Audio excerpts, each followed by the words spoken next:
আজকে সকালে খিচুড়ি রান্না করেছি, তো ভাবলাম খিচুড়ির সাথে কি খাওয়া যায়। খিচুড়ির সাথে তো সবসময়ই প্রায় ইলিশ মাছ, ডিম ভাজা, মাংস এগুলো দিয়েই খাওয়া যায়। তো আজকে ভাবলাম যে পাঙাশ মাছ ভাজবো। তো যেই ভাবনা সেই কাজ। একটা প্যানে অল্প পরিমাণে তেল দিয়ে আগে থেকে এখানে লবণ, ধনিয়া গুঁড়া, জিরা গুঁড়া, তারপরে হচ্ছে আপনার লাল মরিচের গুঁড়া দিয়ে খুব ভালো করে ম্যারিনেট করে এটা আমি তেলে ছেড়ে দিয়েছি। তো এটা লাল লাল করে ভেজে নিব।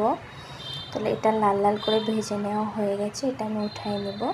তো ওই তেলের ভিতরেই অল্প পরিমাণে পেঁয়াজ কুচি দিয়ে এটা লাল লাল করে ভেজে নিব। তো এর ভিতরে একটু রসুন কুচি দিব ফ্লেভারের জন্য, আপনারা চাইলে নাও দিতে পারেন।